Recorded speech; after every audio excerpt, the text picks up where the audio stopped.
Wonderful. You're tuning into Kano Radio, the Pulse of Tulse. We're on the phone with Nicole.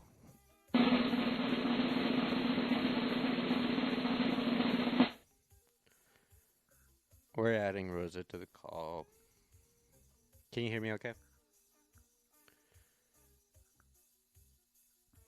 Let's see how this goes. Okay. Is everybody here? Testing. Rosa, are you here? Yep, I'm here. Okay, sweet. It works. And you can hear me? Yep, I can hear you. Wonderful.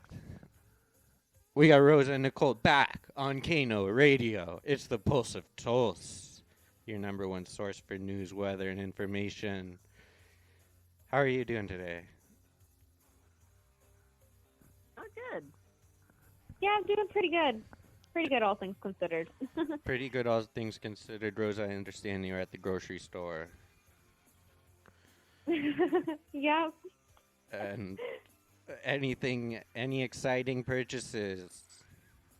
You know, grabbed some boba tea, and that was, I think, the most exciting thing that has happened today so far, aside from all of the traffic on the way home. You heard it here first, folks. Boba Tea, Kano Radio, the Pulse of Tulsa. Well, so thanks for joining again. Yeah, so wanted to have you back because we had planned to do a follow-up on the city council meeting, what's been going on with Tulsa Food Not Bombs, maybe talk some politics in general. What you want to maybe catch us up from the last time we talked in the midst of the snowstorm? Yeah. What else has it's been like what, 2 weeks since then? A week and a half, 2 weeks since then. Yeah. And Food Not Bombs they've resumed the weekly sharings and stuff. So they've still got some stuff going over there. Yeah, so we've, gotten back to our regular scheduled programming of our weekly sharings. Our weekly sharings on Wednesday evenings downtown. And, we are still doing some work in the background and stuff like that. Not much that I think that I could talk about right now. But there's still a lot of work going on. There are still people in hotels. There's, that they're just,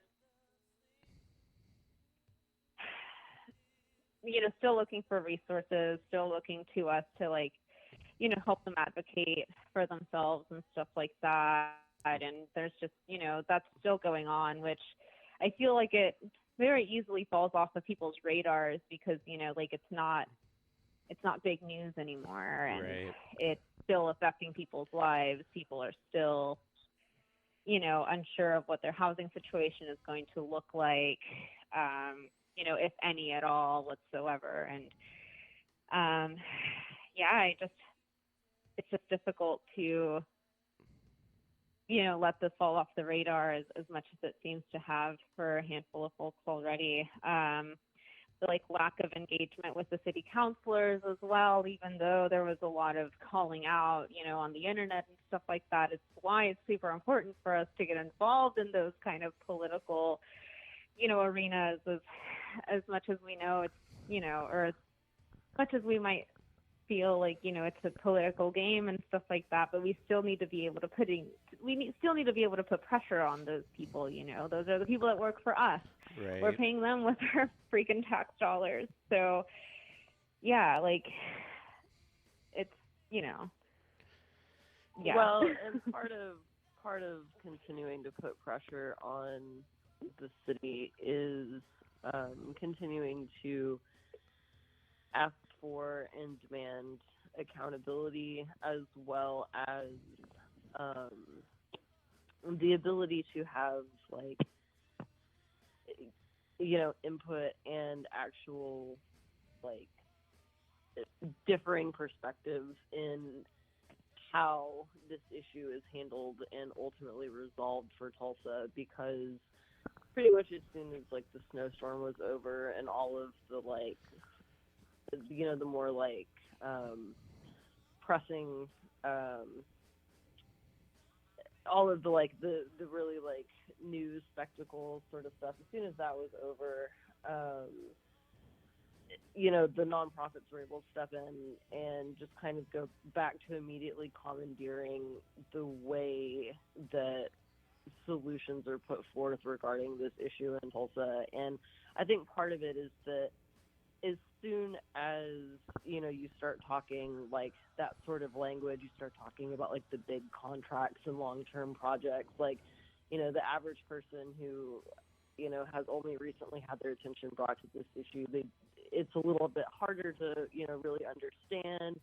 And you hear all these big numbers and like, you know, just fancy rhetoric around it. And, you know, it gives this false sense of, okay, this problem is resolved. It doesn't need to be paid attention to anymore. But it's not, because it's ultimately just the same, you know, the same type of solutions, just, you know, at best maybe slightly expanded to address whatever small immediate need has been brought up, just to, you know, get people to shut up.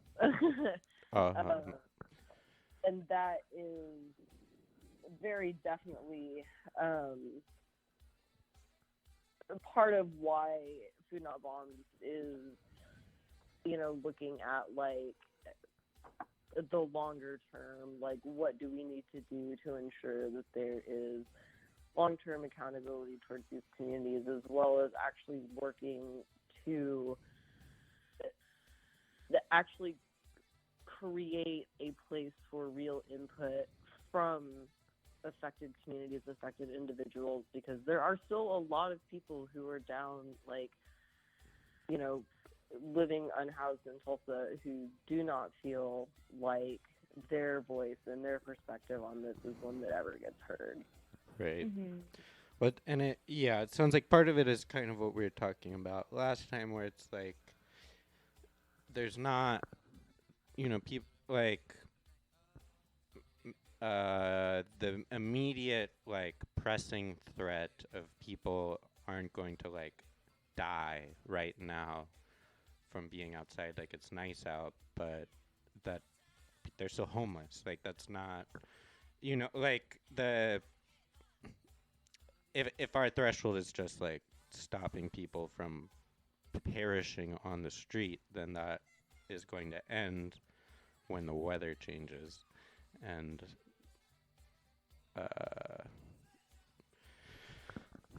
and just like feeling, like that's the wider issue of homelessness maybe doesn't have that same kind of like, is like a more nuanced issue, I guess, that is less, people aren't quite as ready to rally around, I guess is what it sounds like. It's not as flashy. Right. Well, and I don't know. now that things aren't like, it's not as intense. It's not as, you know, in your face. It's very easy to just sweep it under the rug, which, you know, just goes into how easy it is to just fall back into like those, you know, quote unquote normals that so many people are so comfortable with, right? You know, and it's, well, it's like, and, you know, it's easy to, it's easy to push all of these things and let all of these nonprofits, you know, you see it, you know, like Nikol was saying, you know, as someone who's just catching whiff of all of this literal just cruelty from the city, and you're, you know, it's just coming onto your radar, and it just gives these nonprofits, you know, a chance to just come in and just slap a big ass Band-Aid on it and say, cool, we fixed it. And, you know, for people who aren't as engaged or involved, or, you know, who haven't been for some time, it's easy to see that as like a fix, you know, like, cool, someone did something. I heard there was money going into this. That's it, you know.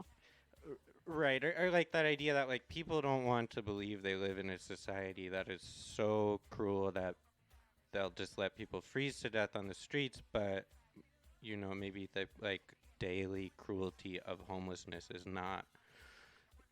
It's one of those things that like yeah, people have like normalized and isn't the like galvanizing. It's just like status quo. Um, Well, and it goes Right. even more like beyond that, because whenever you're dealing with like like an existential weather phenomena, that's kind of a universalizing experience to a degree. Like everybody's hunkering down. It's easy to sympathize outside of your experience whenever there is that like common uniting like obstacle, barrier, foe, enemy, like whatever.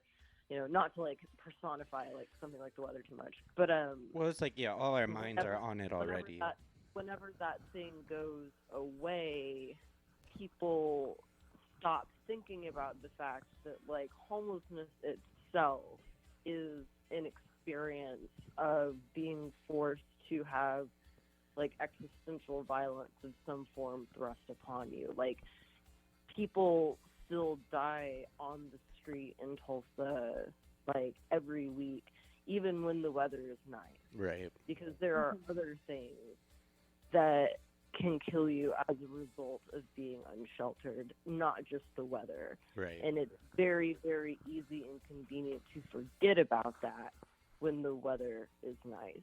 And that is kind of the bigger thing. Like that's the dynamic that we're seeing now. Everyone is breathing their sigh of relief because the weather is turning again. It's very obvious that spring is going to be here in a little bit. You can still die of exposure on a spring night if it drops down into like the 40s and stuff, right? Like people don't think about that sort of stuff. And that is what makes it like really like an uphill battle coming out of these moments of high intensity when there's been a lot of attention and there's been a lot of focus. Right. Right. And then there's, like, while, like, yeah, like, even now there's, like Nikol said, there's still a lot of risks and uncertainty, being houseless and, being an unsheltered person. Like, but there's also, like, the question of just, like, autonomy as well, like, if people do choose to stay out and, live their lives in the ways that they are choosing to, like, the city and just, like, we should still be able to have resources for them accessible, on these, like, colder nights when the weather does get, a little bit below 40s.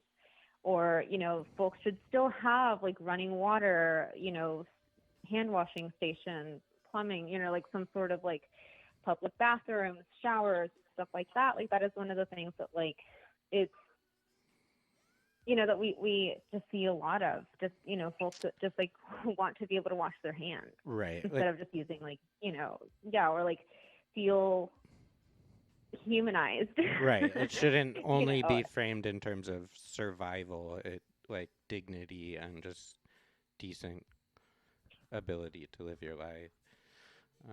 Right. Well, do you want to talk about the city council meeting a little bit? I mean, like you mentioned, there wasn't much of a wider response. I mean, yeah, I mean the response was pretty much about what we expected, because I will say I don't know how many people may have attempted to contact or write in or submit questions or anything. I'm hoping that people did. I personally cannot say that I know how many people may or may have not written in. I do know that people have said that they were going to. Right. I'm hoping, realistically, just, what I know about this sort of stuff and, like, the average kind of engagement that you get on this sort of stuff, I think it's highly likely that there were at least, like, a handful of people who wrote in, just because it was something that had been, kind of at the forefront of local news at a time when everybody was kind of like cooped up inside, and it was neat for something like that to catch people's attention. But I think it's highly possible that like a handful of people wrote in. I sat in and listened to the city council meeting over Facebook. Did not, to my knowledge, hear anything that referenced any of like the Mez Shoot Not Bombs, the man who died, any of the ongoing stuff. The meeting itself mostly was focused around like confirming some people and like a few other things. It was pretty much what I had expected, as far as what I have seen whenever I have attended or listened into other city council meetings. Tulsa very much like to take the tact of just like ignoring something as long as they can, and then just like pretending, like offering a solution, pretending there was never an outcry, and then like expecting a pat on the back because the solution was offered. And that is pretty much exactly like what we saw with this, and the fact that like, the city has still like never actually addressed the fact that somebody died. Right. All we've ever really gotten is like, oh, the people who have been like adding city councilors on Facebook are mean. Like, the city clearly has shown where its priorities are. They have shown who they think the real victims are in this situation, which was honestly to be expected. And then they basically waited until the storm was over and started out a nonprofit agreement that's supposed to just like take care of the discussion and the problem, and that's it. We're all just supposed to move on and thank the city for what they were forced into doing. Right. I mean, yeah, I'm just wondering because it's like we can harass city councilors on Facebook, but yeah, we are in this where like we don't know who submitted to the meeting because there's no like transparency, and they can pick and choose comments, right? And so yeah, because in the age of COVID, it's all digital and stuff. Like public session does not mean public session. Right. And so like from a citizen perspective, it's like, I mean, that in itself is very discouraging, that like you will take the time to voice your opinion, and there's no, it's almost guaranteed that they won't listen to it. Yeah. And which, I mean, yeah, that's what we said whenever we were on here last time. Right. Like, there's a very good chance that there will be no acknowledgement of any of this. So. And it's like, and I've just been thinking about mayors recently, and I'm like, my theory is that like every mayor is like the worst person in the city, and that they're like the collective id of the city. Yeah, like they're all the worst possible person, and then, but every mayor's position, like by virtue of being the mayor, they're just untouchable, and like the city will never like reach a critical mass of people who like believe the mayor is responsible. I don't know, like Los Angeles has one of the worst mayors, and like Eric Garcetti has just this disastrous mayor. Well, my brain immediately went to Chicago. Yeah. And, like, all the Right, and it's like they're all seem so untouchable. Like there's not even like Garcetti didn't even come close to getting primaried or anything. I mean, Bynum, like, was very hopeful for his defeat, but then that was definitely disappointing. And it's like, what? Right. It really does. Like those traditional, like, call your senator, call your congressman. I think a lot of people are really demoralized on that path, and it's like, right. It's redundant at this point. It's like, why even if it's not even going to, do anything? It just feels like a self-fulfilling. We live in a world when you can't even reliably call into customer service on a business and get a hold of someone. So, like, how the hell do you think you're going to get a hold of an elected official? Like, that's being realistic. Anyone who has any sense of realism about the political and social moment and situation that we are all in understands that it is useless to try to contact your elected officials because they don't give a shit, and they know that they don't have to give a shit. Right. And they know they can try bullying, and people will believe them. Well, and so, like, where does that leave? You know, it's like, I mean, on the other hand, I'm thinking, like, okay, like... Well, there's a lot of people historically who have written a lot of stuff about what... Right. Well, no, yeah, exactly. And I'm like... Hashtag Red Scare Infoshop on Instagram. Right. They got some badass books. Well, I mean, but yeah, realistic, it is, like, yeah, what are you thinking, like, calling a city council, like... I don't know.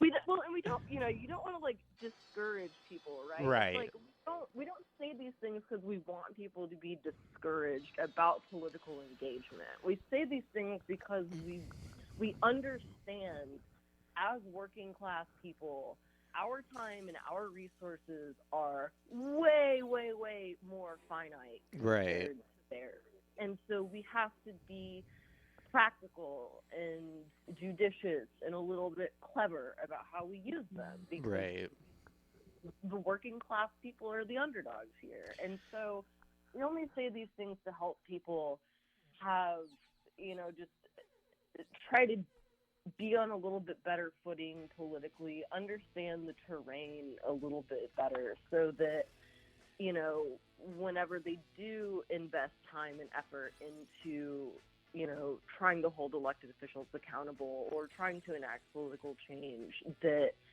you know, people don't feel like they're wasting their effort, and they don't feel like it's, you know, because it can be really demoralizing to, you know, go in with a lot of high hopes about being able to enact this grand sweeping political change and then just see how the machine just grinds all of that down. Like, that's a very real part of it. Right. And part of how you build up your defense against that is just, you know, observing, studying, reflecting, and, you know, going like, so what am I really working with here? And then starting there.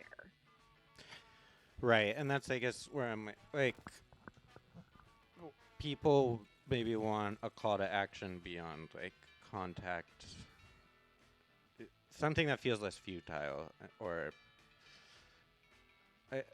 well, and so I'm thinking, I mean, just like remaining in the realm of like traditional electoral politics, like I know like people were excited about like Cass Fowler on city council. Like, is there any hope of like you know, are there any allies in government? Like, is there anything in the works that seems like room for possibility, good things?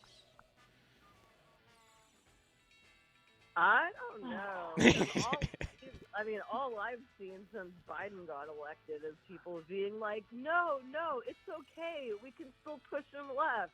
Watching as we, like, backtrack on literally every single, like, right? So, like, I personally... Or, wait, I said Cass Fowler. I meant Mikey Artrell. A lot of hope for... I personally don't have a lot of hope for anything electoral. In general, you find that whenever Democrats are in control or in office, they unfortunately tend to sap a lot of like radical and revolutionary energy because people get complacent about what they're willing to push for. And like, we're already seeing this happen, right? Literally, the man's words were $2,000 checks will go out the door immediately. I clearly don't understand what immediately means. Right. Is the only conclusion that I can come to from this, right? Like that's the only conclusion that there is left to come to, is that we're not even speaking the same language as these people, right? And if that's the case, how will talking achieve anything?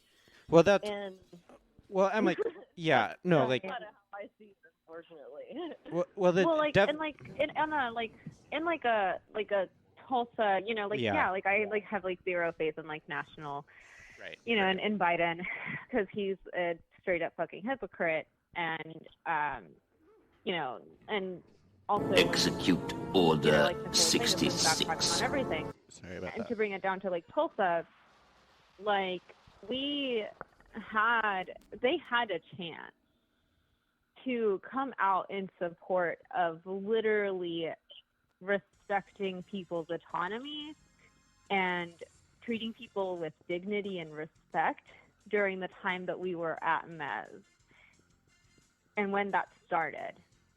And did we see anybody come out seeking the truth of what was happening? Right. Or any of these city councilors who were willing to stand up for what was just and what like people's rights are? Like, that is the question. Who did we see that did that? And who did we see that spoke against what we were doing? And, you know, who did we see that stood silent? Right. You know, and like that's the question that we need to be asking ourselves, because it doesn't matter who the fuck said what. Sorry, who? It doesn't matter who the hell said what whenever they were running. It matters what they're doing now. Well, And if they were willing to just sit by while, you know, folks at Food Not Bombs were being dragged for doing the work, then I don't understand what the what the question is there. It's like they're showing us exactly who they are. They're showing us exactly what their plans are. You know, well, I'm like, I mean, that's what it feels like to me. It's not then when, right? Yeah, it's not then right. when, and there has still been nothing. So like. well, I guess I think my question is like, rather than like, okay, Tulsa is a small town. Like we have friends in common who are like friends with Mikey Artrell. Mikey Artrell replaced Cash Fowler, who was really terrible, and so Right. hopefully he's better. And it's like, rather than like speaking to the city council as a whole, like I don't even know what the powers of city councilors are. Is there some path where like working with individual within a single district, The bare minimum is that city councilors, as individuals and as representatives of their office, take stands or issue responses on things and put pressure on other city councilors to vote or do the same. And like, that's the bare minimum, and that has not happened. There hasn't even been like suggestion of that from city councilors. The only thing that they have been so far in tandem on is crying bullying. Mm-hmm. right? As far as issues. Well, I have no concept of like what city council has done or like what are, I don't like. Well, that's part of it. That's part of the strategy of like, we want this to blow over, and that's why everything is being done through like the nonprofits. They can throw their nonprofits out there as the solution to the problem, and it doesn't have to be directly by them, by the city council, or any of them as individuals. Right. So so just to reframe it, you would say like it's not worth talking to like individual counselors or trying to like get an ally on council, because it's like they're already not doing anything. Pretty much. They're gonna force you to chase whatever framing or paradigm works for them from an electoral perspective. Right. Fundamentally exploitive. Right. People should define the issue and politicians should come to them. One of the most I'm just like, but no, it's like, what the fuck is even like the point of a I'm just like, hold on. So I was going to explain a little thing. So there's a book that I highly recommend people read. And I just blanked on the exact title. It's just a little bit long. It's like The Revolution Will Not Be. Oh, yes. The Revolution Will Not Be Funded by Yeah. Site, and it's a critique of the nonprofit industrial complex Right. from a grassroots mutual aid organization that incorporated as a nonprofit and started getting grants and stuff. And one of the things that I remember reading in there that just like really, really stuck out to me is they were talking about whenever they were over in, I want to say it was India. It was either in India or it was in like a Pacific Island country, but they were basically explaining like how the nonprofit model works in the United States and about like, you know, the grants and like, you know, the way that you seek funding and like, you know, working with like, you know, shaping message and like all that sort of stuff, like working with your allies and stuff. And there was basically just nothing but overwhelming ridicule from the activists that they met overseas who also worked in their versions of like nonprofit organizing, but they're like, no, we define the message, we define the goal, and people come to us. We are the ones who set the terms of this fight. We are the ones who set the conditions of our win. Mm-hmm. Like, we are the ones who are invested in this outcome, so we are the ones who call the shot. That's why you all don't get what you want, because you let everyone else control like the way that you engage in this fight.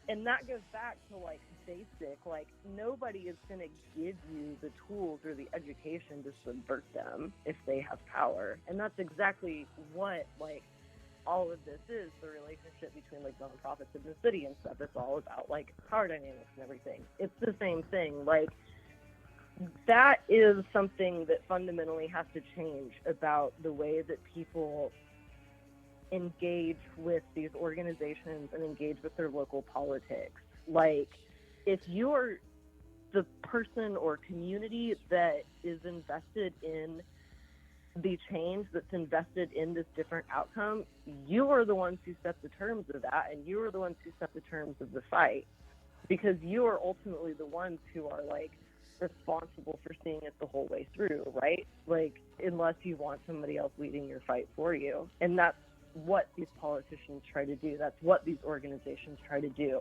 And that's how they get away with not giving you everything that you're actually fighting for. Right. Well, and it's, well, I'm like, they have the power. Like, yeah, they're not going to come to us because they have the power and we don't have the power. And they're never going to come to us for that conversation because, yeah, like, that's not the way politics works in this country, for one.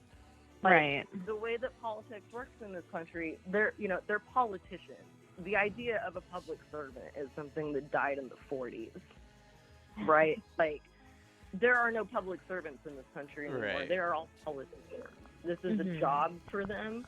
And that's why, again, like, all the bullying and stuff is such bullshit. Like, it's a job, and they barely will engage with it as a job. They won't do their job, and they get mad when people point out that they aren't doing their job. Right. Well, yeah, and it just, well, but that's where I'm just like left with like, what is the use of anything less than like a highly militant engagement? Like, you know, like, what the fuck are we talking about? If like, there's no, you know, it's like, it just doesn't seem like anything other than like. Well, and I mean, that's where I would encourage people to like brush up on their Oklahoma history.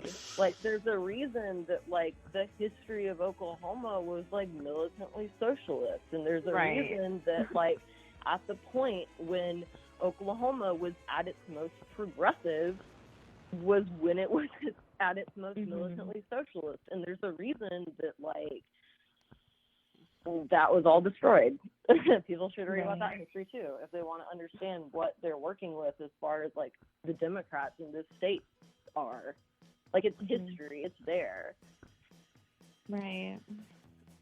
Yeah, what is an example of like the last time anything was accomplished in Oklahoma? Oh Positive. my gosh.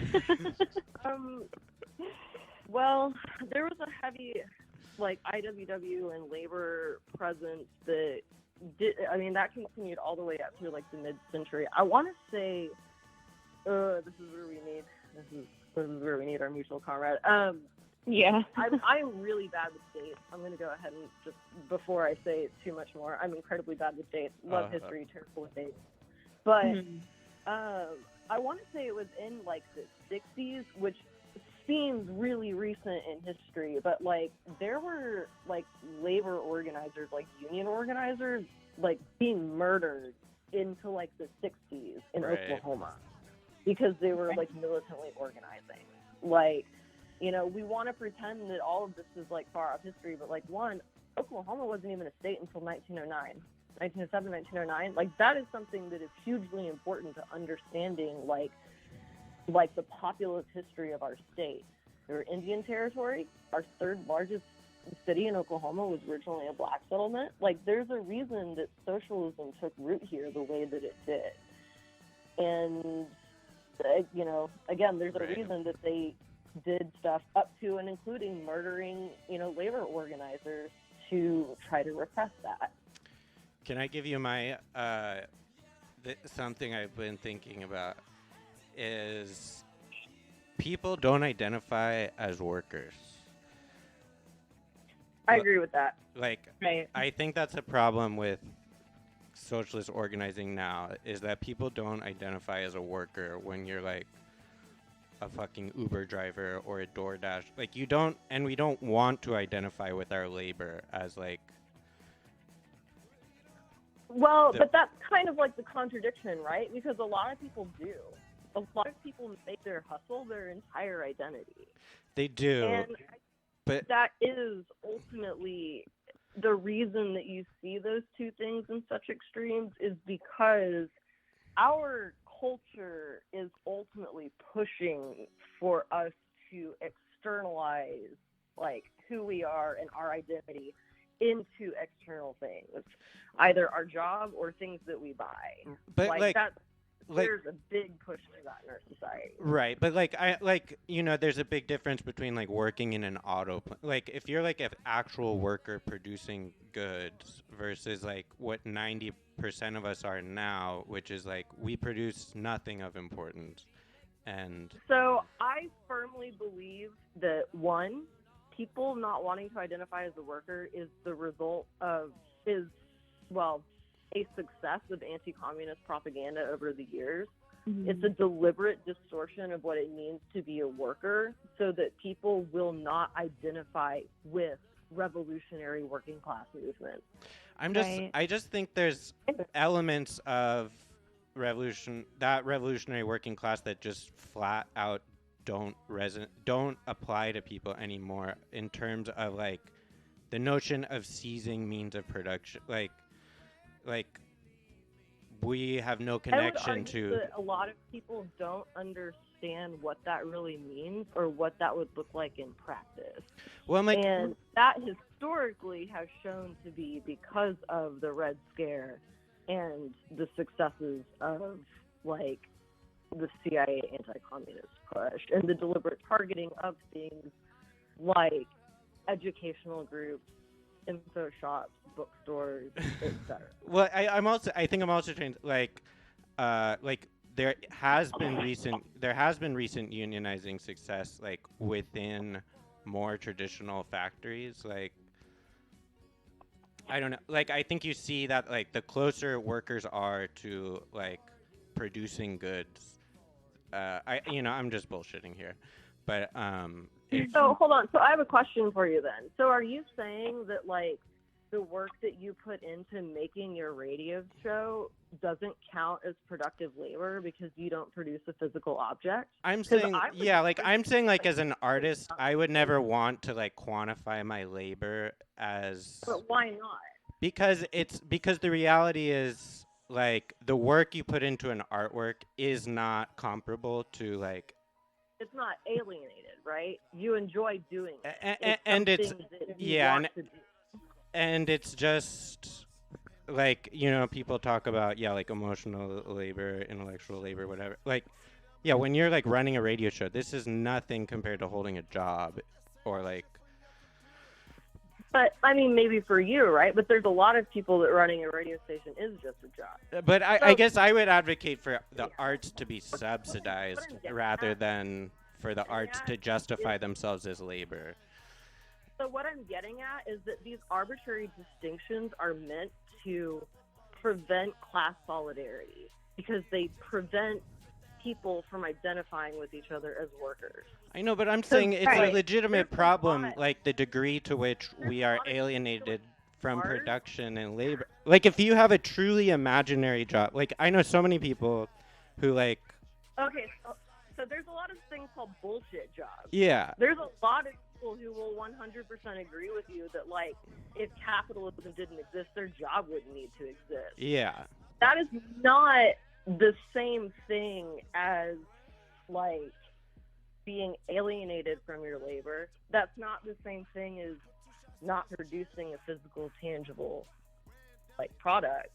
well, what is the difference? That- Well, right, well, Well, it's so the difference is that, like, working for an insurance company and figuring out deductibles, that literally produces nothing. Right. Deductibles aren't real. right. They don't exist outside of the insurance companies. They don't exist outside of the capitalist system. But, Right. Like you 90% of my produce the friends work. work like editing menus on DoorDash. Like that's like what their job is. Like they like are like Yeah, the Panda but- Express in Miami, Oklahoma is divine. You have to try their orange chicken. Like that. As I live in Miami. There's no Panda Express out here. No, I love know. Panda I was. So what I would argue is that while that specific employment that they have doesn't necessarily, like, restaurants will still exist outside of capitalism. That's What? something that needs to be understood. Restaurants will still exist outside of capitalism. No, but because that's people not. still need to eat. But why would you And- want to? You have restaurants are still gonna want to, like, have things for their restaurant. It might not be a menu, but they might still, like, employ someone for some type of artistic pursuit related to their restaurant. But you're so calling some of that you have- you're like calling that an artistic pursuit. I'm calling that like the most bullshit I'm thing a calling it human being can do. It's productive. That is totally I- pointless. But You why wanna would it say be why it's pointless? Because it Yeah, is you're- pointless, and no one who has that job is doing it because that's what they want to do. They're doing it because it's the easiest possible job they can have that makes them money. And it's like, So- Right. and you're talking what- about it in this okay, context that wait, gives wait, it wait, value. Hold on. I want to say one thing. I want to So- say one thing before we go any further. And Lucas, I do not mean this disrespectfully, but the problem with this conversation fundamentally comes down to Like, a lack of understanding of the specific differences between, like, labor, work, employment, and, like, how all of these things relate to a capitalist system. right. That education is also, like, deliberately, like, viewed, like, kept as unimportant in this society. It's part of why we explicitly have an info shop. It's part of why groups like the Black Panthers considered revolutionary education to be mandatory to be involved with them. Right. And Because if you don't have everyone starting from the same theoretical understanding, you spend your entire time having these sorts of conversations. right. Yeah, I guess, yeah, no, and I'm totally coming, like, I have no theoretical background. I'm just coming from, like, like, just being engaged in conversations to the degree that I am, and, like, What I'm saying is as I think of, like, movements like abolition versus, like, more traditional socialist movements, like, I in particular have felt, especially recently, like, particularly alienated from, I have felt a lot of, like, okay, I want universal health care, and I've been, like, moving, I'm like, maybe I'm an anarchist and not a socialist, and and I don't know anything about these terms, but I just think that I mean, I just feel like the notion the people around me, yeah, this notion of like I don't want to be a worker, like that isn't actually a motivate. Like the notion of all the workers coming together isn't motivating. Like I don't want to work, and I don't want to push towards a world centered around work and labor, and I don't know, and it's Yeah. So fundamentally, you will always have labor right. because you like that. That's part of what we mean whenever we say that like it's anti-capitalist propaganda. Work and labor are not necessarily the same thing, and just Right. because you hate your job doesn't mean you hate like meaningful, productive work for your community. And the fact that people immediately think those two things are the same thing is capitalist indoctrination.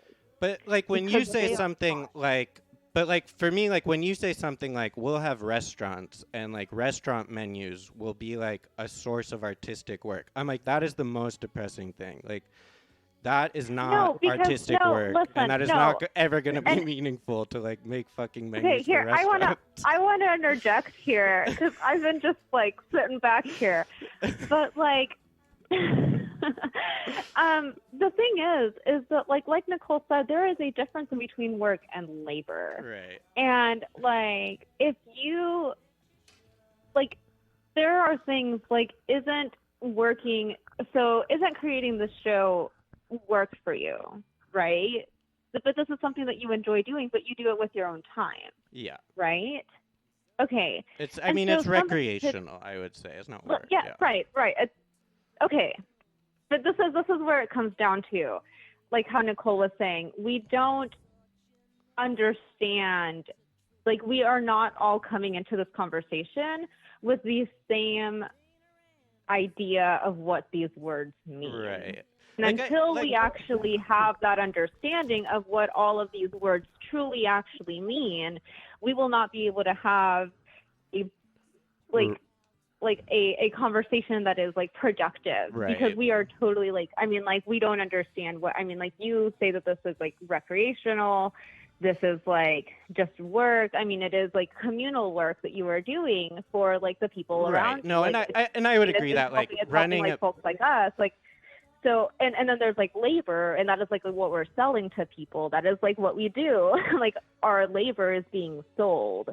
So like like Nicole said, that there are definitely fundamental differences in the way that we are seeing these words. And like I definitely highly encourage for people to really look into what those differences mean, because like there is a reason why these words are used so interchangeably. Right. You know, they're confusing. It confuses us, and then we're not able to have these conversations. And like, I mean, there's like, For the record, I hate having these conversations. Sorry, and, like, I'm sorry to bring it up. talking to has read some of the same things that I do, because I inevitably have to spend half the conversation saying, no, whenever I say this, I mean it in this specific context. Right. And the only thing that I really want to say is that the reason why I am willing to understand certain terms in a certain way is because that is the way that they have been defined by the groups that have actually organized for revolution around the world.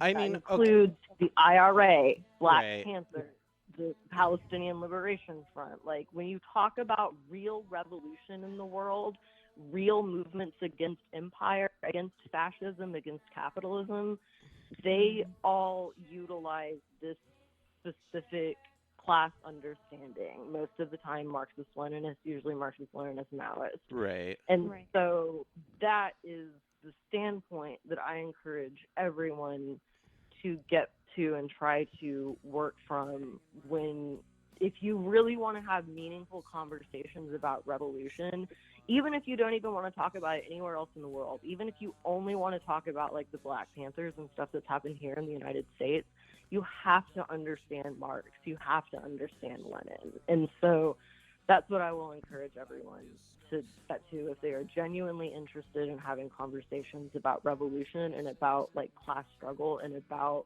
like what we can really do.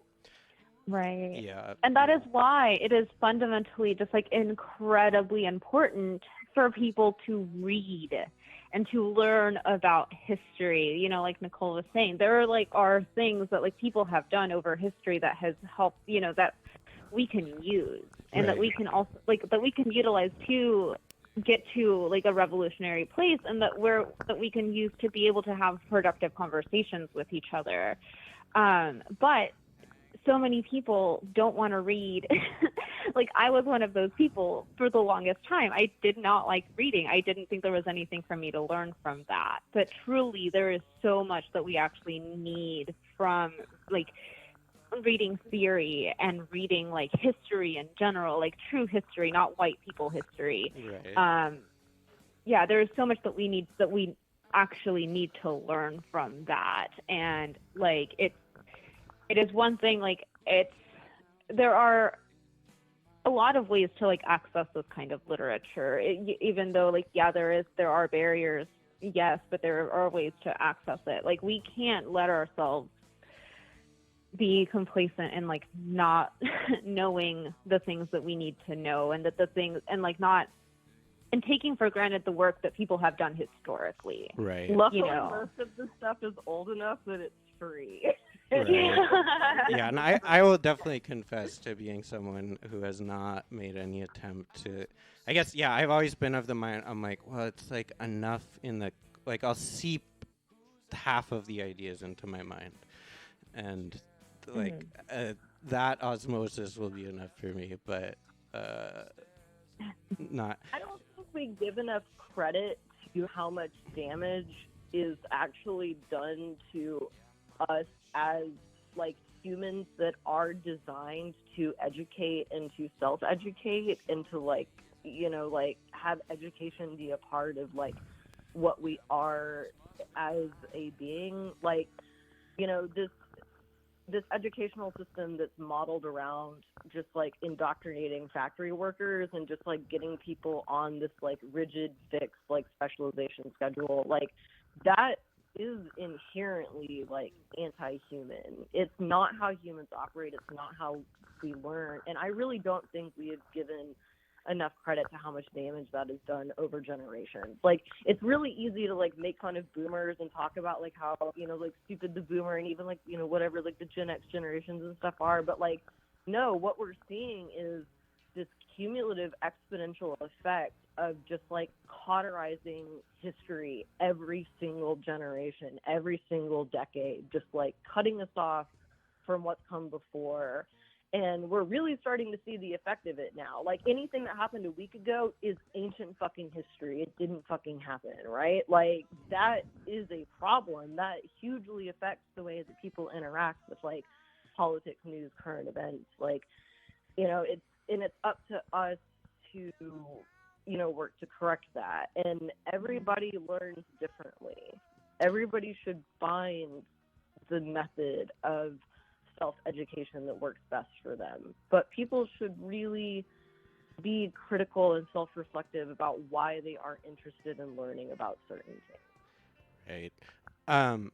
Right. Or the way that we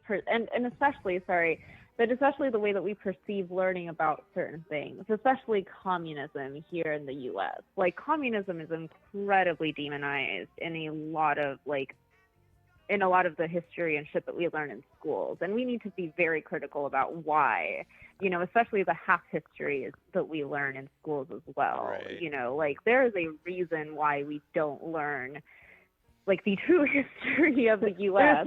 Yeah. There's a reason that when they make movies about famous revolutionaries in American history, they don't really talk about how communist they are. Yeah. Well, but like, I guess mean, on the flip side, like I do understand the frustration of like we're not going to be able to have a conversation until you read this, you know, like we're not going to be able to talk about this until you read this, and that people would respond to that with like, well, there has to be a way for me to have a conversation without reading this, like. Well, what I usually say is, this is how I'm using these words, and we try to roll with it from there. Right. Right. God, that's pretty much how I like handle those conversations going forward, because what has to be understood is like these aren't my definitions.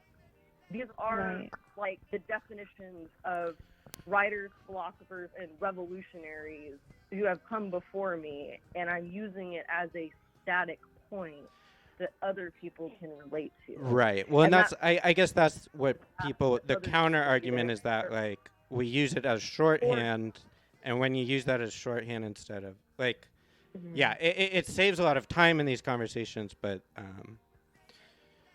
well, it's also the fact that like for some reason like anytime like here in the States and like in America and like hyper like individualistic places, we tend to like take criticisms incredibly personally, and we can't really have conversations about like things like accountability, or we can't be like people can't question the words that we are using, or we can't be proven wrong.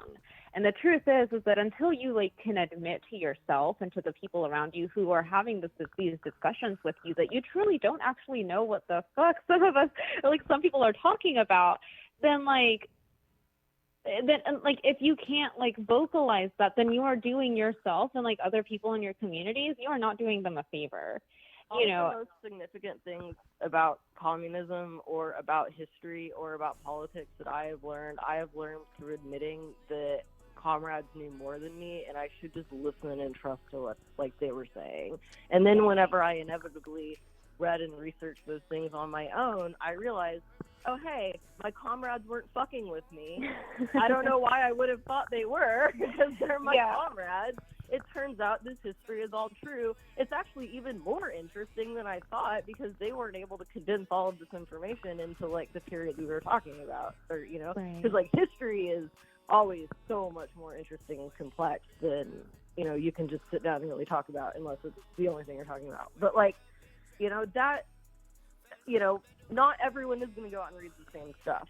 Like that's completely understandable. It's encouraged, but it's not realistic, right? That is actually one of like the criticisms of capitalism. Life, we don't have time to do a lot of things, including self-education, and especially anything that like we are personally interested in just because we're interested in it. But like, but that is like, we encourage people to have faith and like, trust that like, oh, I'm having this conversation about like history or politics or theory or something. Like, I trust that this person isn't going to steer me wrong, and that like there might be a reason why this is the specific framing or perspective or et cetera that we are using for this. Like, our culture is hyper individualistic, and we are encouraged to always view every situation, every scenario through our specific lens, our specific framing, and that is always the default and the correct one.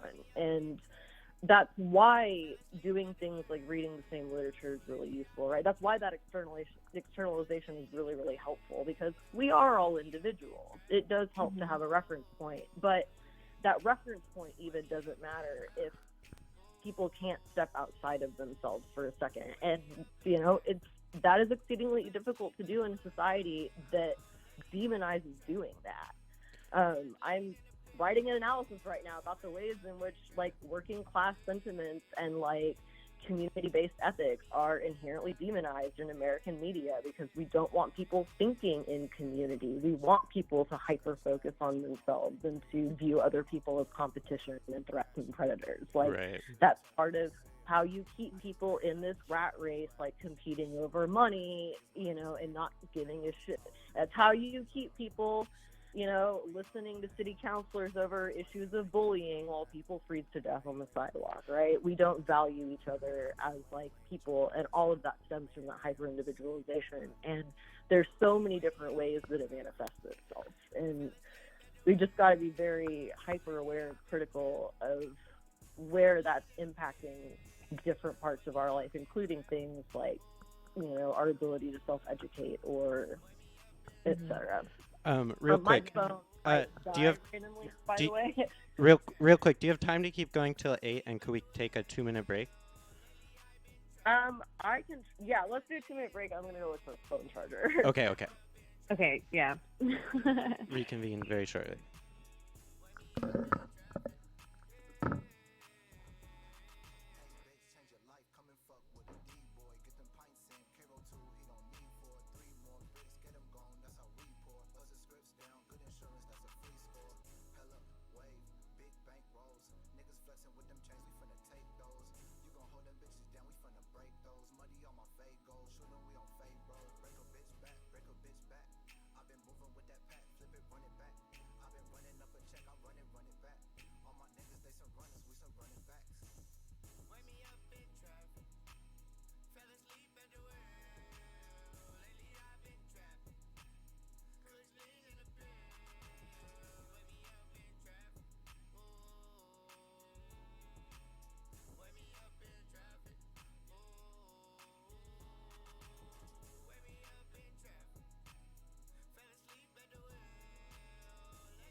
Okay, I'm back.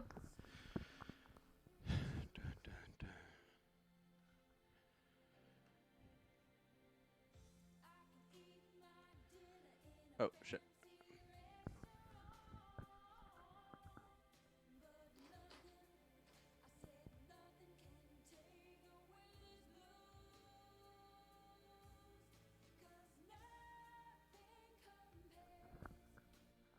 Hello. Oh, hello. I'm gonna add. I wasn't sure how to switch it, so I'm gonna. Great.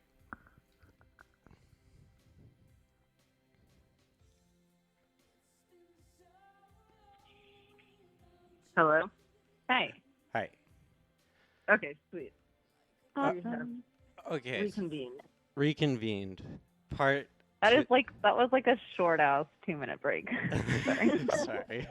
I just had to smoke half a cigarette.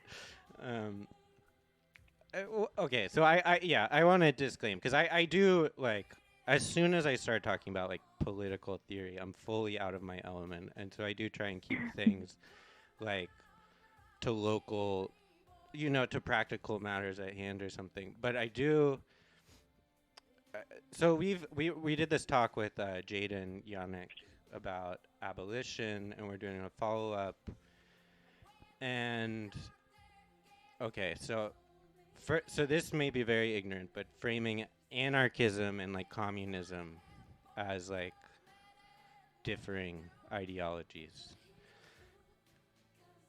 and I felt like I had never really thought about anarchism, and so Jaden, but I've been really excited about abolition as like a politics that acknowledges the fucked upness of our institutions and doesn't ask for faith in the institutions. And something Jaden said during the talk was that like they thought that abolition had to be rooted in anarchism, and I was really surprised by that. And So my main argument against that is whenever you look historically to places where there have been like anarchist revolutions, and in particular where there has been instilled any type of anarchist like leadership, Spain is always the big example that comes up. And something that is very important to like know about Spain is to study the infrastructure of what they set up. And they had prisons during their revolution because they understood that as part of the practice of the revolution of seizing power, they had to have like a place to imprison class enemies who would have worked to prevent or overthrow the revolution. So I hesitate to say that there is any type of inherent relationship between specific ideologies and then something like abolition, which I would understand that as more like a practice, because like if you have an anti-capitalist revolution, you achieve abolition in the process because you open the jails and prisons that have been created under the capitalist system because the capitalist system no longer exists. Mm-hmm. And so it's just, yeah, I think it's more, so there's two things I think that are really important to understand for my framing. One, I'm a Marxist-Leninist, and Marxism specifically says that like any revolutionary movement, any revolutionary strategy, tactics, end goal, etc., it has to be informed and defined by the material conditions of the moment that is needing the revolution. And so, you know, there's not like a specific dogma or outline or blueprint of what a revolution is or how it happens. And that's something that I think is really, really, really important to understand. And that's also like an underlying like ethos to like Marxist-Leninist ideology. So I'm not a prescriptivist in that sense.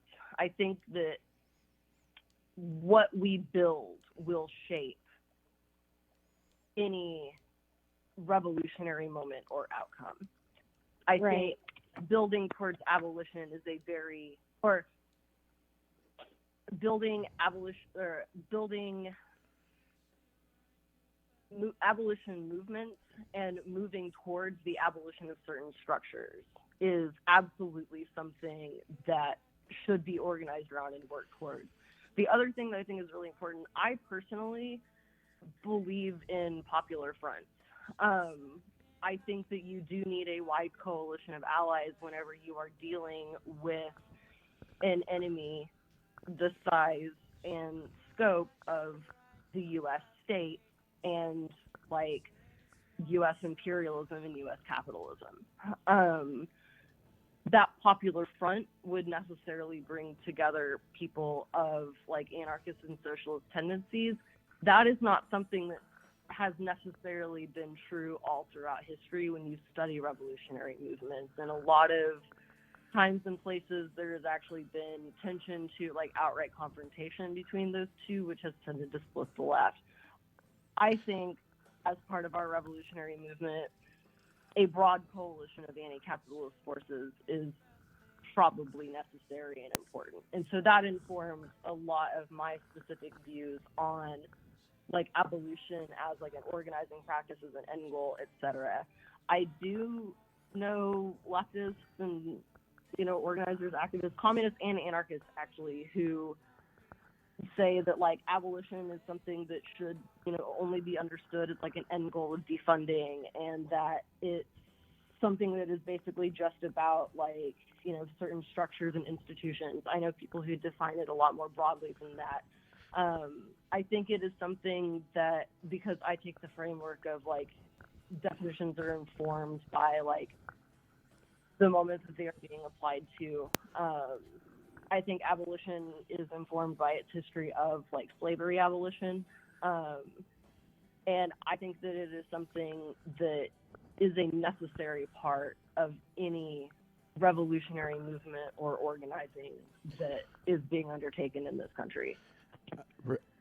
I just like want to like plug one thing there. I do think that people like, not speaking like specifically to Jaden or like us or like to Lucas. I'm not speaking specifically to like any of that. Right. I'm not speaking like specifically to any of that, but just like the general sense of just like where a lot of folks are, is that some people tend to like they tend to use like anarchism and anti-capitalism kind of interchangeably. Right. You know, like they're like they don't use it like entirely interchangeably, but like they feel synonymous. Is that the right word? Yeah, Yeah. Yeah, people like they feel synonymous in some senses, and we tend to not like truly actually like look at what the meanings of those things are. And so that's just like a point that I do want to like make there is like there are two very different things. Right. And that we need to be very like deliberate about the way we are using those words for like anybody that's like listening. I guess if you like don't know the like specific definitions of those, like highly suggest that like Right. you like go through and actually like really like take a look at what they actually mean, not what Google tells you, but like you know what those like terms actually mean, also like communism and socialism and stuff like that. But yeah, I guess something that I feel like is really exciting about abolition is it. Okay, so we live in this world of like extreme institutional excess. Like we think about entities like we have these massively powerful institutions and individuals, and like and abolition talks about like dismantling and redistributing the institution. Like I'm thinking of like Tulsa. Like for me, it's so much easier to imagine like abolishing the Kaiser Foundation and redistributing their wealth than like that seems like the most immediate. yeah, You know, that seems like the thing, you know, versus like this like having to build an alternative you know, like you know, and I'm sure they're very interconnected. Like, how the hell would you abolish the Kaiser Foundation? But I view the possibility of like flooding local government with a bunch of progressive and populists as being way more likely than like getting like billionaires to dissolve their wealth because they have the ability to like move outside the system if they need to. Right. yeah. But I guess focusing on these like points of extreme excess and cruelty and asking to dismantle the governments are only as strong as the things that prop them up and they're leaning on. And so realistically, it is easier if you are organized to take on institutions of like governmental power. It's just more moving pieces. And you have to organize more, and that is where it gets trickier. But the like historically, the success rate is a lot better, especially because what we see with capital is if you don't dismantle the political institutions that allow them to consolidate and hold on to their power, then all they do is just figure out how to reconsolidate their wealth into different configurations. Like that's historically how capital has just moved itself around and maintained itself. Right. Yeah, I guess it's like I think it's just the immediacy of starting with like this direct refusal of like we're gonna tear this down, and then I don't know. It's just felt. Well, strategy and tactics are very in-depth conversations that people can have for a very. I will definitely say, I think a lot of the fine detail really comes down into like specific like tactics and stuff, like when to employ them, like tactics and then like overall strategy of how to utilize tactics. And you know, straight up, not everybody is good at that sort of stuff or understands it or like how to, you know, execute it or should be organizing that kind of. Also, like, straight up, there's a lot of people who are very, very well versed in communist history and theory who absolutely should not be trying to like tactically organize people to take on like local government. Right? Like, you know, that is its own skill set, you know, absolutely. It's just one of those things where like you try to hope to find people who have that skill set, and then you try to, you know, educate them in like class struggle, class history, you know, all of this sort of stuff, and allow them, like, create a situation in which they are able to identify on their own, like, oh, this is how I can contribute to this struggle. This is the part that I am good at. And because, you know, I also have, you know, I'm also starting from this particular like Marxist perspective, like, yeah, this is the type of plan that we can use, right? It takes everyone. Like, that's something that's really important. That's why it's so important to, you know, encourage as many people to read and understand this, and, you know, be on the same foot with history and everything, because it takes a variety of skills, a variety of knowledge. Like, everyone has something to contribute to this. Like, that is what is meant by, like, the power is in the people. Like, the people have the power is in the masses. You know, I feel like sometimes we forget about the expression, the sum is greater than the whole of its parts. Whenever you get people together and you get people power together and it's combined and it's unified and it's, you know, on the same objective, it's informed by the same facts, like, you can achieve some really incredible things. Historically, that is where great achievements have come from. And, you know, again, that's why there is, you know, power, capitalist power, like, it has a vested interest in everybody not identifying as being of the same class, right? Like, people not identifying with each other and not having that sense of solidarity is what keeps us from organizing. It's what keeps us from finding people who have those skill sets that we lack, that will allow us to successfully organize. Mm-hmm. Right. And to bring that to, I know we have like maybe like 15 minutes left. To bring that back to, this is why it's so easy to alienate houseless people.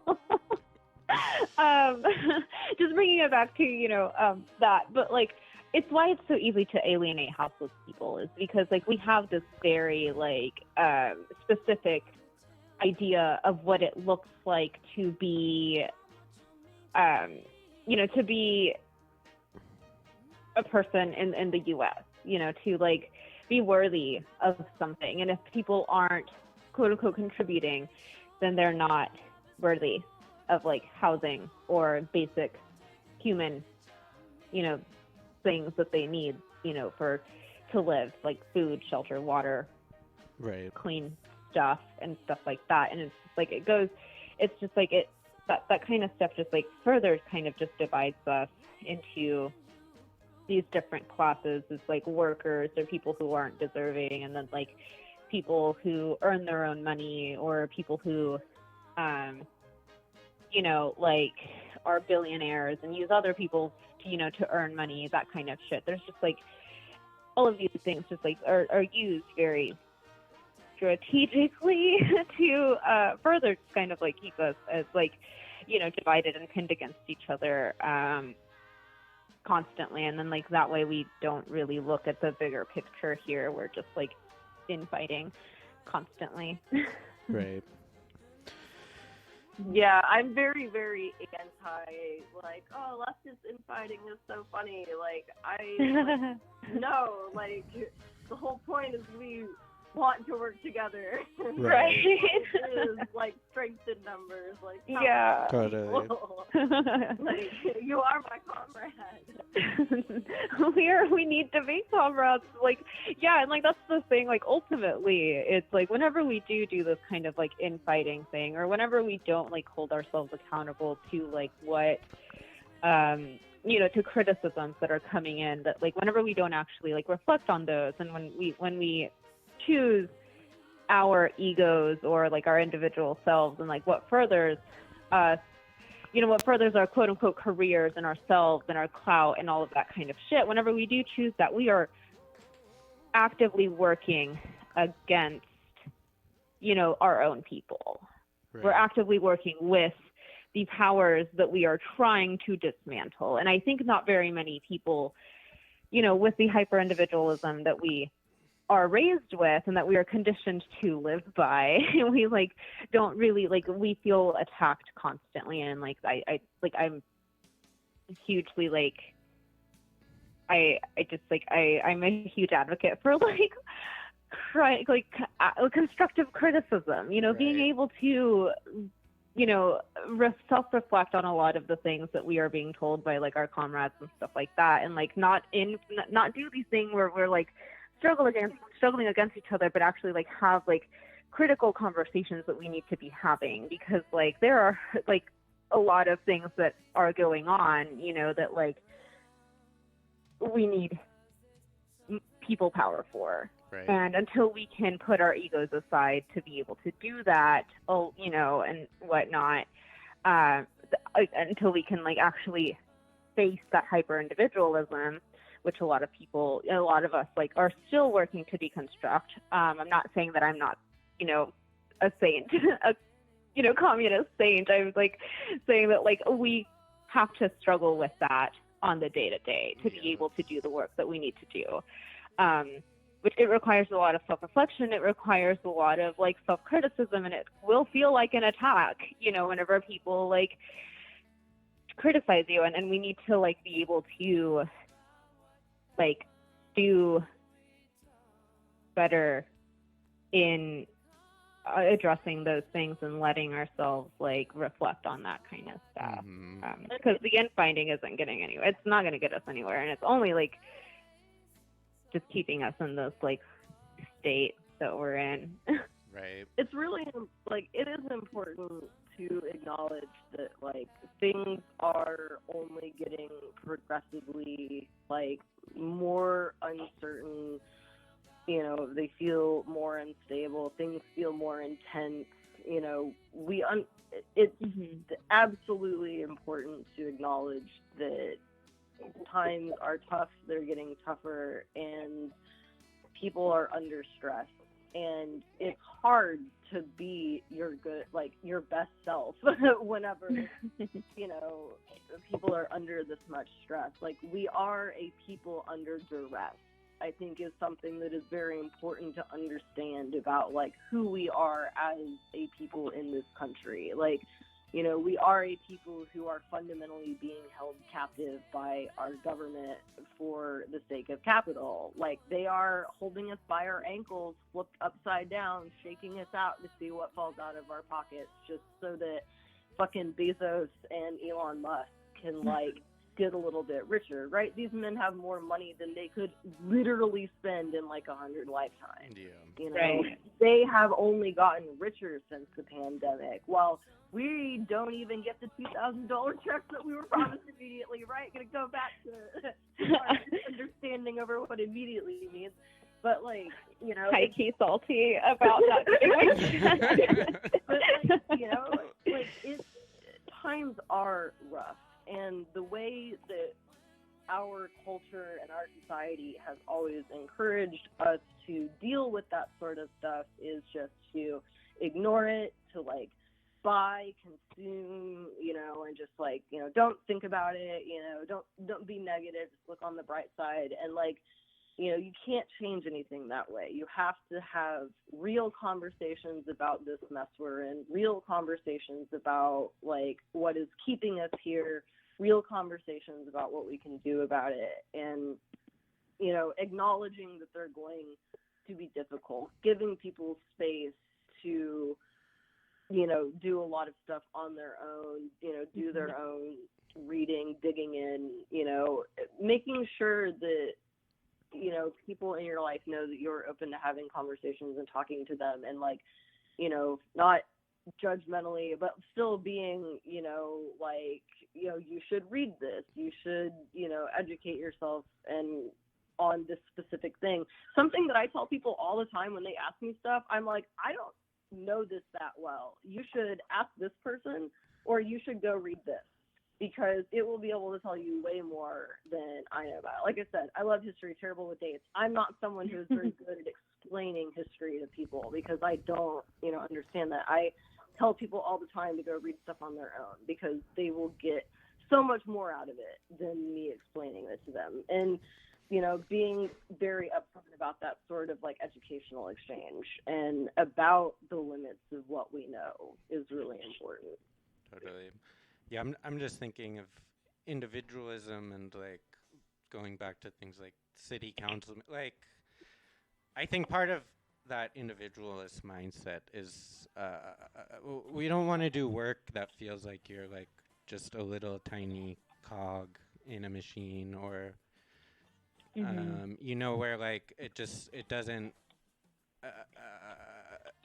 yeah, where we feel like we're just playing this small piece that doesn't feed that like Right. that whatever like hero narrative or something we want. But maybe you could say that something like the work of like Food Not Bombs is a nice, like making that work more meaningful. And I mean, I think that's what a lot of people are looking for, is like a more meaningful way to engage. And where maybe there are, it's like you have to have that balance. Like you're part of this, you are part of a cog, and you do have to play like this pretty small role, but you have to find the balance between, just like being a bot army that is just like clicking petition versus what is the meaningful work you can do as an individual, like right. And I think like one of my questions for that as well is like, we need to be like finding like more meaningful things to do instead of just like going on with the way that like capitalist society wants us to go on, is also to question like why we are seeking to do that work. Oh dear God, what the fuck? My bad, Axel, air horn. Air horns, yes. Why are we doing the work? Pew, pew, pew, pew. God, that scared the fuck out of me.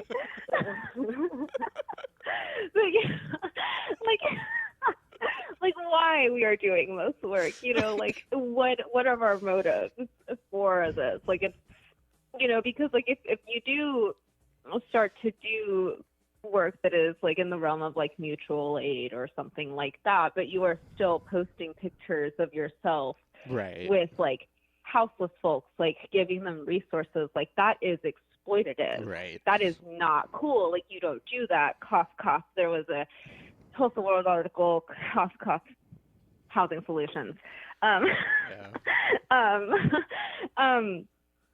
But it's just like, what are your motives in doing this work? Right. Because and that is what it ultimately comes down to, because we need to understand that this is not about us.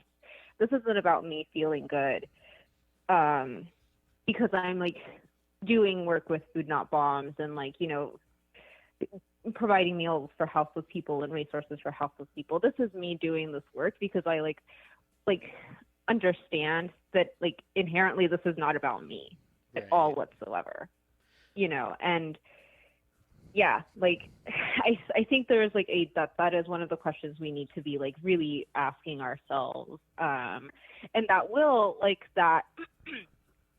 help like create those like questions on like what is like hyper individualism and how is that like how deeply is that rooted in myself, and those are all like questions that we need to continue to ask ourselves, and they're very hard questions to answer. They're very like sometimes we're not going to like the answers to those questions, but we need to be like totally cool with that.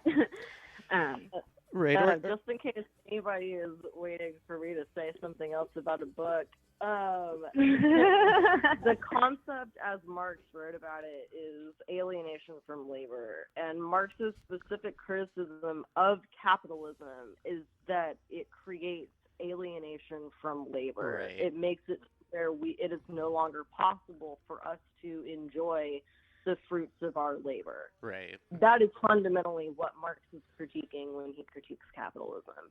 And so the way that we tend to like define it backwards is meaning like what is labor and not work is things that are meaningful, not just things that are productive, but things that are meaningful. So like to go back to your example of like the menu for the restaurant, like if it was like bear with me, like, say your buddy opened, like a food truck, and they're just gonna have like a couple of menus that they keep at their front at their stand, and they want something that's like nice and cool, and they would rather pay somebody to design something than like go for something stock and standard.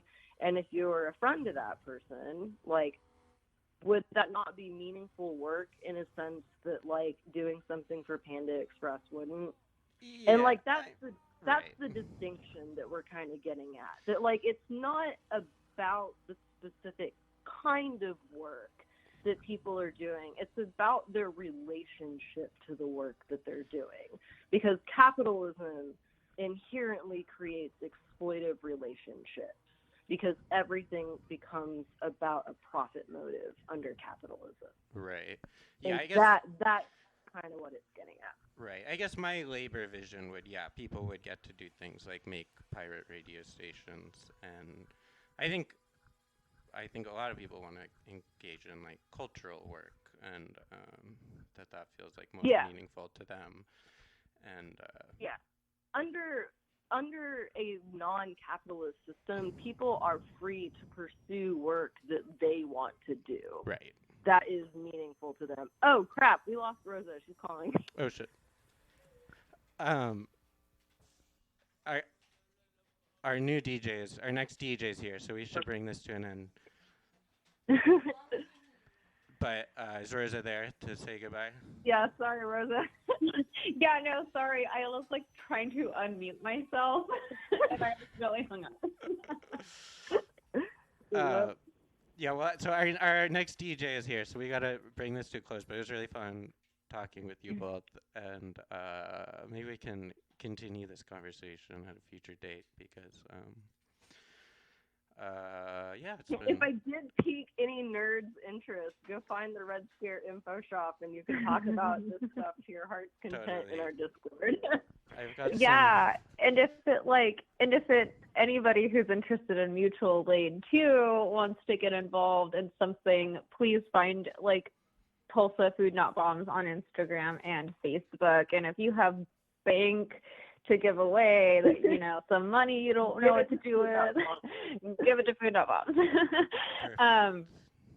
Or buy a book or two. Or buy books. One or the other. They're both great. Two options. Two good options here on 91.1 Kano Radio, the pulse of Tulsa, your number one source. Thank you so much. Hell okay. Yeah. Have a great night. Thank you, you too. Bye. Bye.